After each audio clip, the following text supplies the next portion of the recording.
Cette vidéo a été inspirée par le livre « Mondes au-delà des pôles, continuité physique de l'univers ». Ce livre fut publié en 1959. Il est disponible aujourd'hui sur Amazon en version Kindle. J'ai été stupéfait par ce livre. Si vous recherchez des sujets comme la Terre plate, vous devez lire ce livre. Laissez-moi vous en lire les premières pages qui en disent long. Les pages suivantes contiennent la seule et unique description de l'univers composé de terre, d'eau, d'oxygène et de végétation, où l'homme et d'autres formes de vie animale abondent. Ce n'est pas une fiction, ni une analyse technique de quoi que ce soit. C'est le simple récit de faits, qui transcende la fiction la plus élaborée jamais conçue. Il est diamétralement opposé aux hypothèses et conclusions mathématiques des théoriciens et techniciens proposées à travers les âges. C'est la vérité. Ces pages décrivent les routes physiques terrestres partant de la Terre et menant à chaque masse terrestre de l'univers qui nous entoure.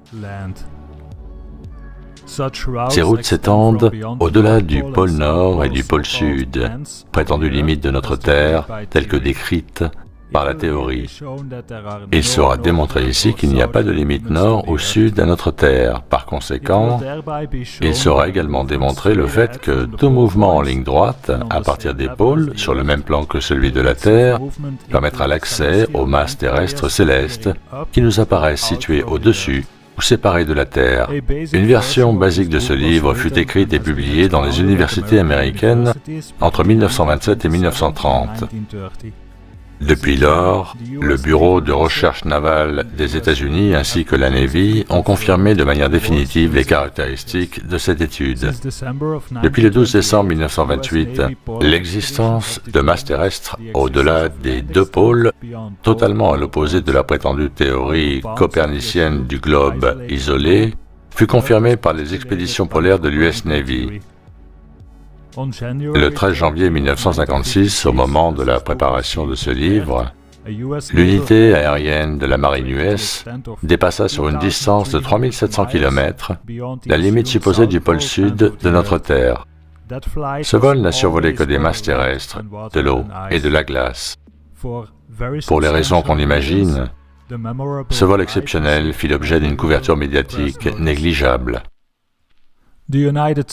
Les US ainsi que plus de 30 nations organisèrent alors des expéditions polaires sans précédent de 57 à 58, avec comme objectif de pénétrer à l'intérieur des terres, maintenant reconnues comme s'étendant sans limite au-delà des pôles. Cette étude est le premier récit qui explique pourquoi il est inutile de tirer vers le haut, depuis le niveau terrestre, pour explorer d'autres endroits célestes nommés astronomiquement, et par conséquent démontre pourquoi cette tentative est futile.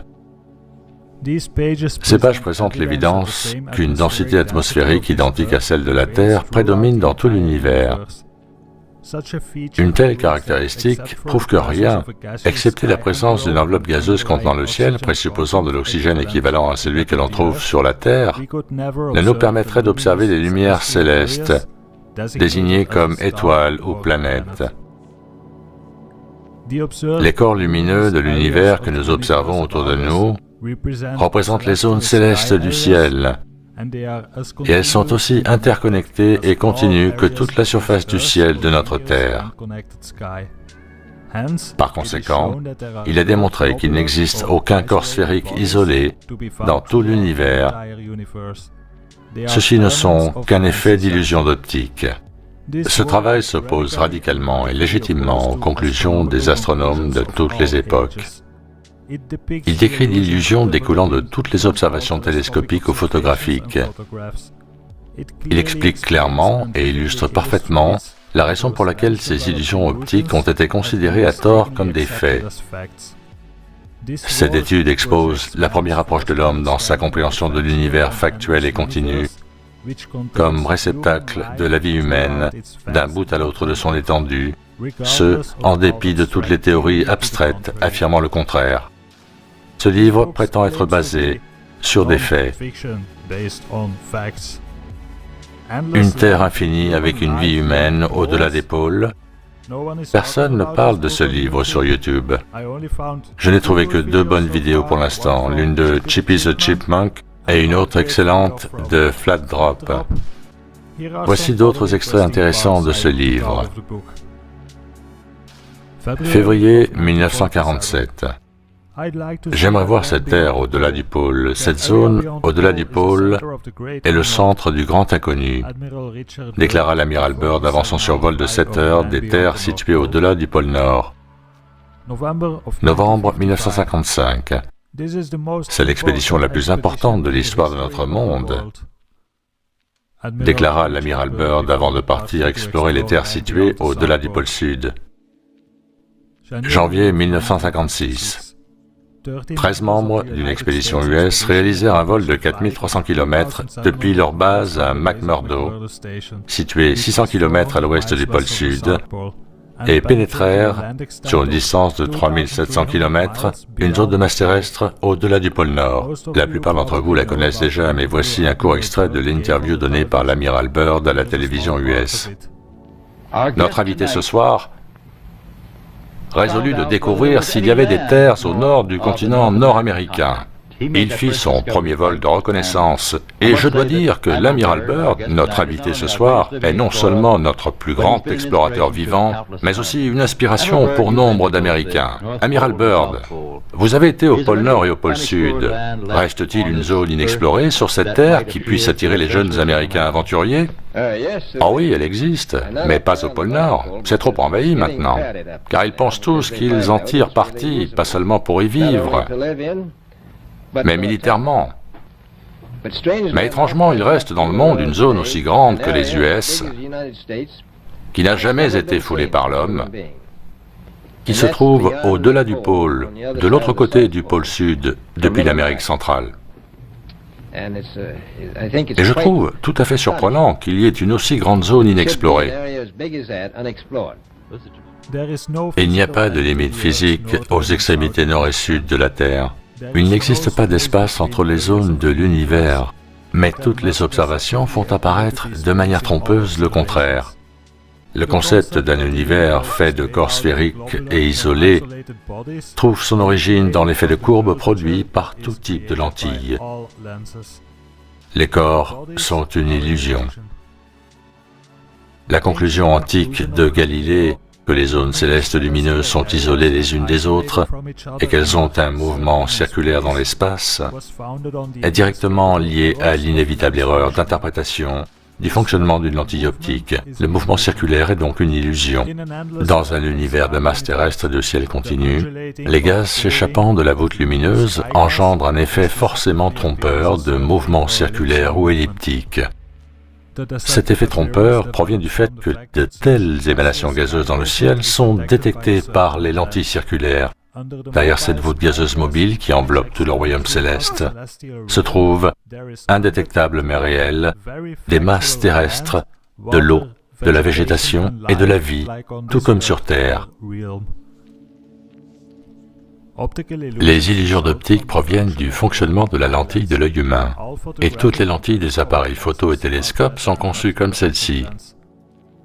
Le fonctionnement d'une lentille requiert sa convergence, ce qui crée un effet de courbe aux proportions d'un disque réfléchi par la circularité de tout type de lentille.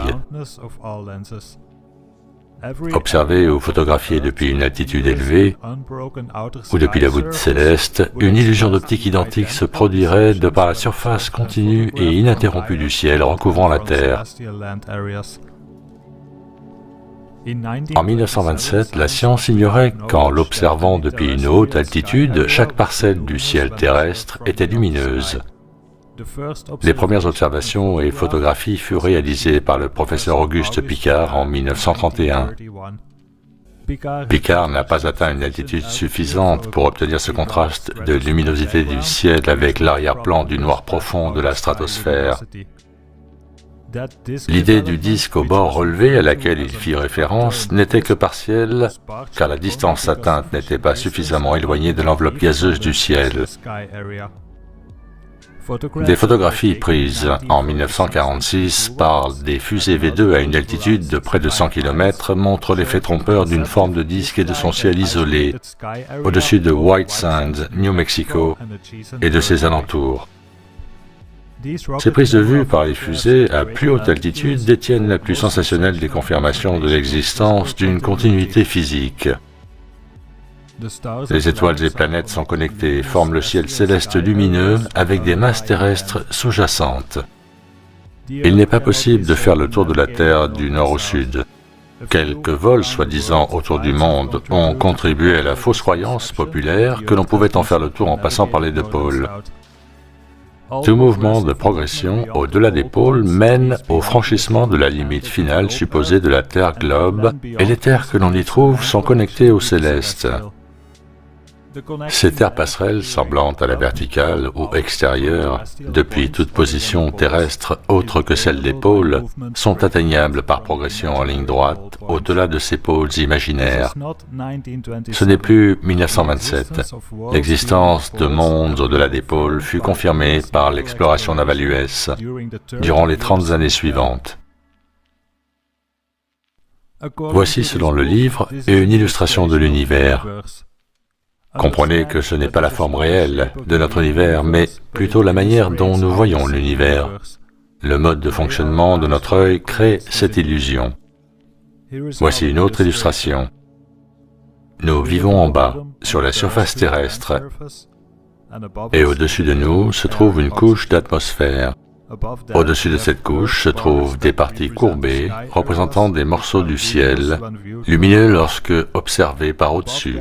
Encore plus haut, nous avons la stratosphère, puis on arrive au niveau céleste, qui est identique au niveau terrestre, en haut comme en bas.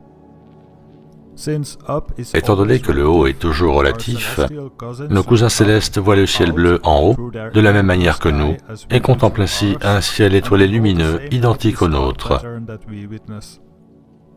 Contrairement à la croyance populaire, un lancement vertical ou vers l'extérieur, depuis n'importe quel point terrestre ou céleste, enverrait la fusée hors de la structure de l'univers, dans l'espace infini. Placez votre pouce devant la section stratosphère de l'illustration, puis ramenez-le vers vous. Cela vous décrit ce qu'il se produirait si une fusée ne revenait pas sur Terre après son lancement. Elle serait perdue dans l'espace, à partir duquel l'univers fut construit. Ou alors elle serait projetée sur un autre plan terrestre isolé par rapport au point de lancement. Le haut est toujours relatif à notre position, quelle qu'elle soit dans la structure de l'univers. Quand on se trouve sur la Terre d'en haut, la surface terrestre que l'on a laissée derrière nous sera la verticale de nos observations à partir du plan céleste. Si nous étions assis sur le nez d'une fusée à 800 km d'altitude par rapport au plan terrestre, nous aurions perdu la notion du point d'entrée dans la stratosphère sombre. Et peu importe la direction de notre regard, nous observerions les mêmes points lumineux désignés par l'astronomie, les mêmes que ceux que l'on voit en observant le ciel couvrant la surface terrestre que l'on vient de quitter.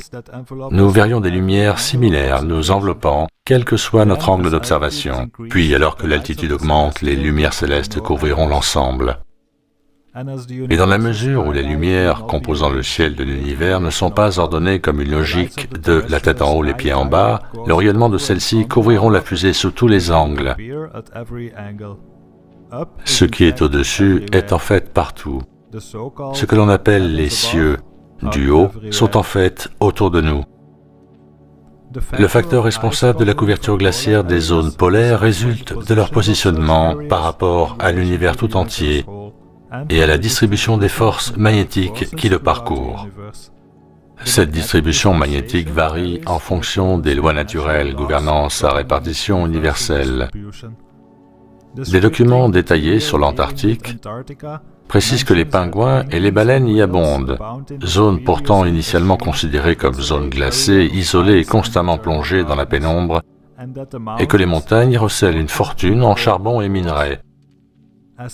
L'Antarctique, que nous connaissons comme étant le pôle sud, est une terre constituée de montagnes, de minerais et de vie animale. D'autres terres, comprenant de la végétation ainsi que toute forme possible de vie, existent au-delà de celui-ci. À partir d'un certain point, et ce, sur une certaine distance au-delà, les vents et blizzards les plus intenses se font ressentir, agissant comme un frein naturel à la progression hors des limites de la Terre connue. De telles conditions agissent comme l'expression d'une volonté divine, exigeant de tout être terrestre certaines valeurs cosmiques, permettant de franchir cette barrière de glace. Au-delà de cette barrière naturelle existe un monde au climat chaud composé de terre et de cours d'eau, et c'est là que nos cousins célestes attendent l'arrivée de l'homme terrestre. Et si on se demande à quelle distance se trouve le monde céleste, il suffira de dire qu'à la vitesse des transports d'aujourd'hui, elle est négligeable. L'univers n'est pas construit comme un gigantesque moulin à vent et ne contient aucune sphère ou globe, ni aucune parcelle isolée de son entourage. Les zones de cette illustration en forme de roue pourraient facilement être représentées en forme de cylindre, dans lequel chaque masse terrestre interconnectée du plan céleste et du plan terrestre se dévoilerait sous forme ondulatoire, générée par la puissance cumulée de leur champ magnétique. Le mouvement ondulatoire se ferait dans le sens et contresens du Soleil, alors que le Soleil continuerait sa course régulière, traversant toute la structure de l'univers. Le parcours continu du Soleil à travers l'univers sera, durant une saison particulière de notre année terrestre, dirigé vers une zone spécifique, qui, à une autre période de l'année, en sera plus éloignée. Des deux côtés du ciel lumineux, céleste et terrestre, de la masse terrestre existe. Par contre, il n'existe aucun corps sphérique en mouvement. L'état gazeux du ciel, en perpétuelle action, est responsable de l'interprétation erronée des lentilles d'observation, agissant également sur leur spectre. La dualité de l'ondulation des gaz, avançant et reculant par rapport au Soleil, existe, mais celle des corps ne le peut. Cela fut compris dès 1927. Il fut révélé que chaque parcelle du ciel terrestre donnait l'impression trompeuse d'un mouvement circulaire, vu à travers l'enveloppe de gaz en mobilité constante.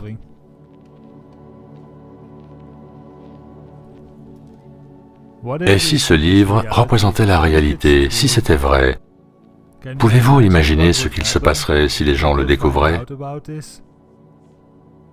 Je ne sais si cela est vrai ou non, mais en ce qui me concerne, j'ai trouvé sa lecture très intéressante. Merci de votre attention.